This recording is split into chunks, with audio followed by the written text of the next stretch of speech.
রব্বিল আলামিন আসসালাতু ওয়াসসালামু আলা রাসূলিহিল কারীম ওয়া আলা আলিহি ওয়া সাহবিহি আজমাইন।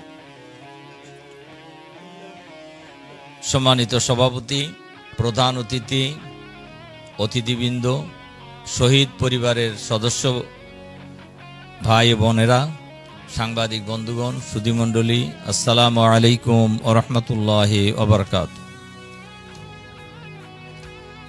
আল্লাহ তাআলার শুকরিয়া যে আমরা শহীদ পরিবারের সম্মানিত গর্বিত সদস্য ভাই বোনদের সাথে আজকে একত্রিত হওয়ার সুযোগ পেয়েছি।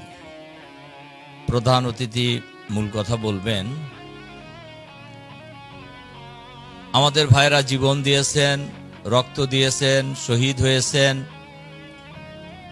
স্বরাষ্ট্র উপদেষ্টা সাবেক যিনি ছিলেন, তিনি বিদায় নেওয়ার আগে বলছিলেন যে মৃত্যুর সংখ্যা 1000 পেরিয়ে যাবে এবং এখনো মৃত্যু প্রতিদিনই 2-4 জন করে আহত লোকদের মধ্যে মৃত্যুবরণ করছেন, শহীদ হচ্ছেন এবং অজানা কিছু মৃত্যুর ঘটনা এখনো বাকি রয়েছে যেগুলি মানুষ জানে না, যাদেরকে গণকবর দেওয়া হয়েছে।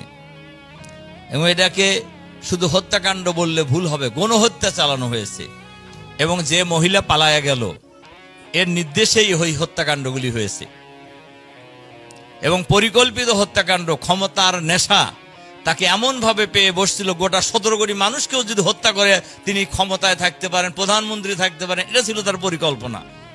কিন্তু আমাদের দেশের দেশপ্রেমিক সেনাবাহিনী এবং সেনাবাহিনীর প্রধানকে ধন্যবাদ জানাতে হবে, তিনি তার সর্বশেষ ইচ্ছা পূরণের সাথে একমত হননি, যার কারণে তিনি পালিয়ে যেতে বাধ্য হয়েছেন। তিনি একজন নরপিশাচ, রক্ত পিপাসু মহিলা। এই যে হাজার হাজার মানুষের মায়ের বুক খালি করা হয়েছে, অনেকের বাচ্চার বাপ মা ডাকার মতো আর দুনিয়াতে কেউ নেই, এই যে পরিবেশটা তৈরি করা হয়েছে শুধুমাত্র ক্ষমতায় থাকার জন্য। 15.5 বছর যাবত এই জাতির উপর জুলুম নির্যাতন চালানো হয়েছে, অন্যায়ভাবে লোকদেরকে ফাঁসি দেওয়া হয়েছে, হত্যা করা হয়েছে এবং এক পর্যায়ে গণ আন্দোলনের মুখে তিনি পালিয়ে যেতে বাধ্য হয়েছেন। সম্মানিত শহীদ পরিবারের সদস্য ভাই এবং বোনেরা, সাংবাদিক বন্ধুগণ, আমরা আগেও বলেছি, যারা দেশের জন্য জীবন দিয়েছেন, জীবন দিয়ে ফেসিবাদকে উৎখাত করেছেন এবং এই উৎখাতের মধ্য দিয়ে দেশের মানুষ আবার দ্বিতীয়বার স্বাধীন হয়েছে, মুক্ত হয়েছে দেশ মাতৃকা। এবং যারা জীবন দিয়েছেন তারা হলো জাতীয় বীর এবং রাষ্ট্রীয়ভাবে তাদের জাতীয় বীর হিসেবে আখ্যায়িত করা উচিত।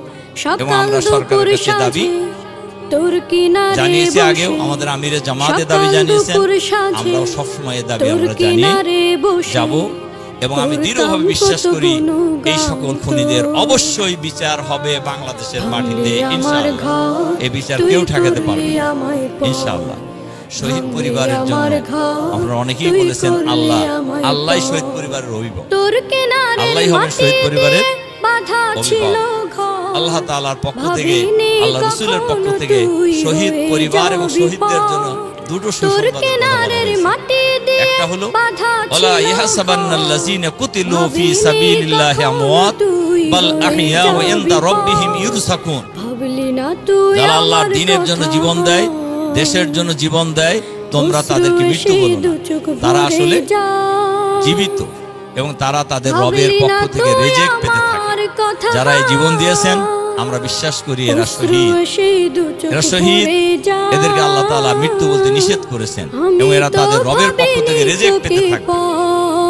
সম্মানিত শহীদ পরিবারের সদস্যবৃন্দ, রাসূল সাল্লাল্লাহু আলাইহি সাল্লাম বলছেন, কিয়ামতের দিন একজন শহীদ 70 জন নিকট আত্মীয়র জন্য এই সুপারিশ করতে পারবে আল্লাহ তাআলার কাছে, যাদের ব্যাপারে জাহান্নামের সিদ্ধান্ত হয়ে গেছে, জাহান্নামের ভয়াবহ আযাব দেখে যারা ভীত সন্ত্রস্ত হয়ে পড়ছে, ওই সময় আল্লাহ তাআলার কাছে এই শহীদরা দরখাস্ত করবেন যে, হে আল্লাহ, তোমার দ্বীনের জন্য জীবন দিয়ে আসছি, তোমার দেশের জন্য আমি জীবন দিয়ে আসছি, ভেবেছিলাম আশিক যত অনেক সম্মানিত করেছো। আমাদের আরজি হলো এই যে যারা যাদের ব্যাপারে আমার নিকট আত্মীয় যাদেরকে জাহান্নামে নিক্ষেপ করার সিদ্ধান্ত হয়েছে এদেরকে তুমি মাফ করে দাও, জাহান্নাম থেকে মুক্ত করে দাও।